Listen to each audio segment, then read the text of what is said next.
Hey guys, Omni here. I just got back from seeing 3,000 Years of Longing. This film is directed by George Miller, and I'll just go ahead and say this.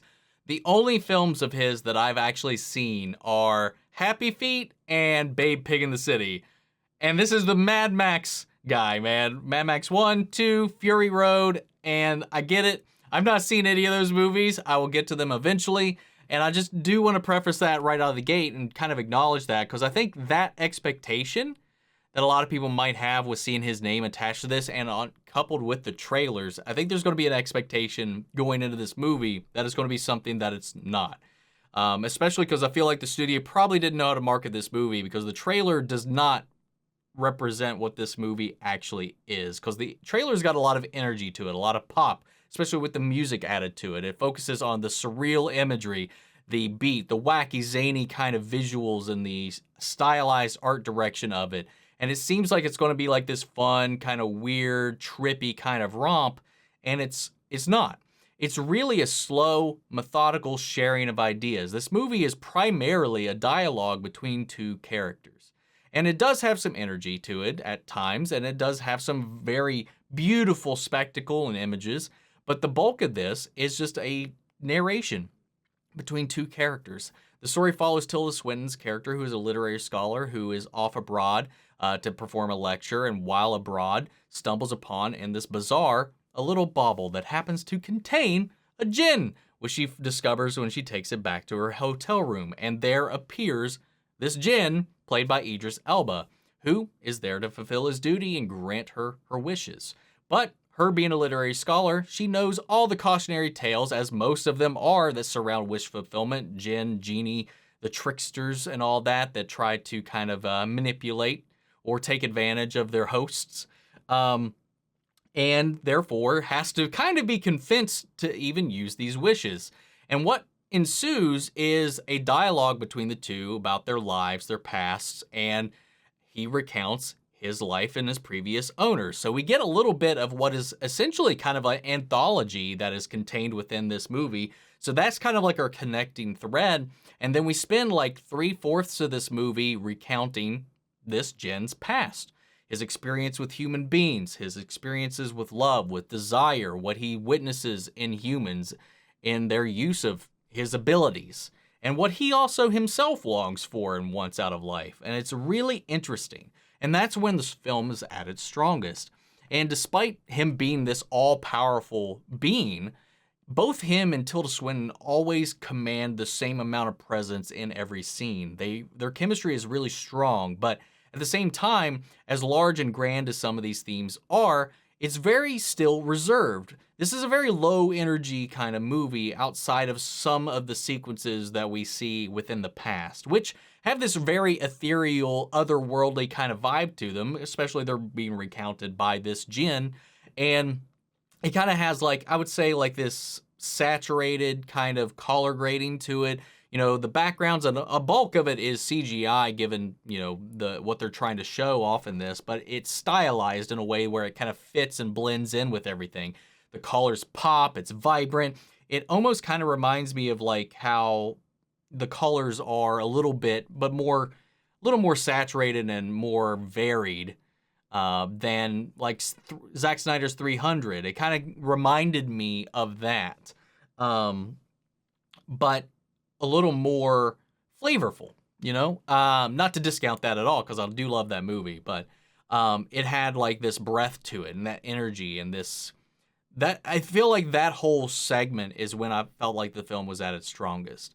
But it does there is this kind of idea in the beginning where Tilda Swinton's character is giving her lecture, and, you know, she's talking about stories, the importance of stories, and what their purpose is for humans, and how we use stories to understand the world around us, which leads the film into this like appreciation of the art of storytelling itself. The character Tilda Swinton has is very reserved. She processes a lot of her experiences and her emotions through stories. She, you know, has this kind of like history of not being able to connect with people personally, but more so through the tales that they leave behind, through the words, through the experiences of others, more so than her own personal interactions, so that when she is confronted with this djinn and his tales, they start to develop this kind of like kinship in that way.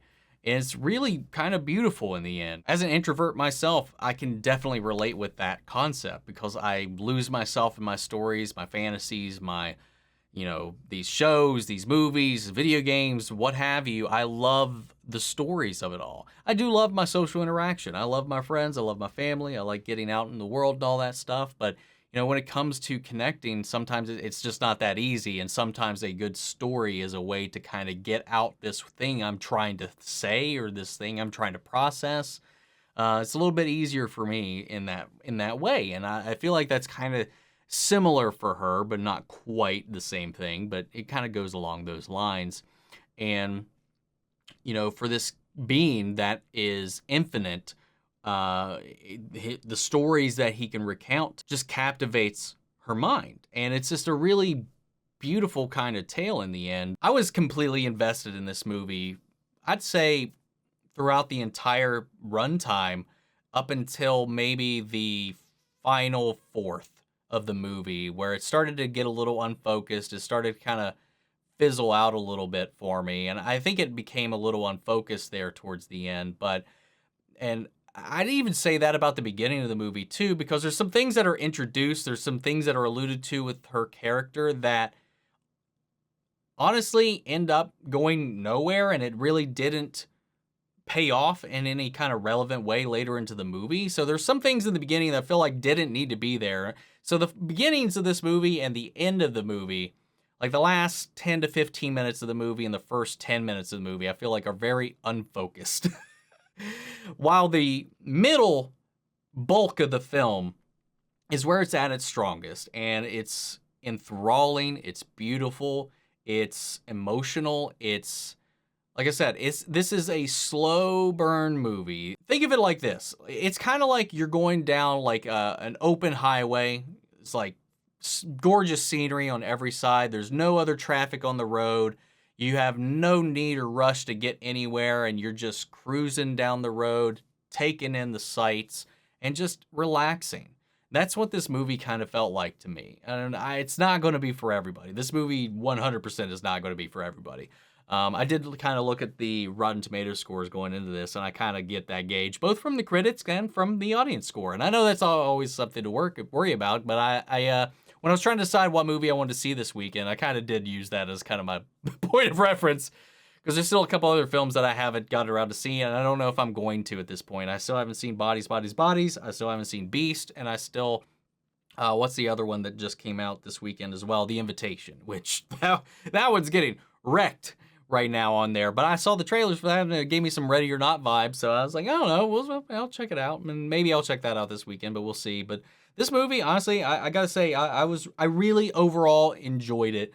I just wish it was a little more focused, and that the ending didn't just kind of trail off, because it does feel like it just kind of up and ends. I was like, oh, okay, we're done.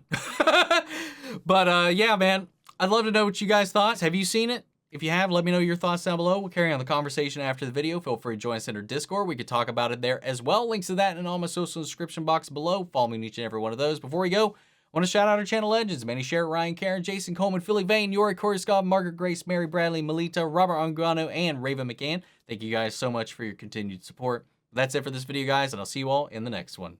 Take care, everybody.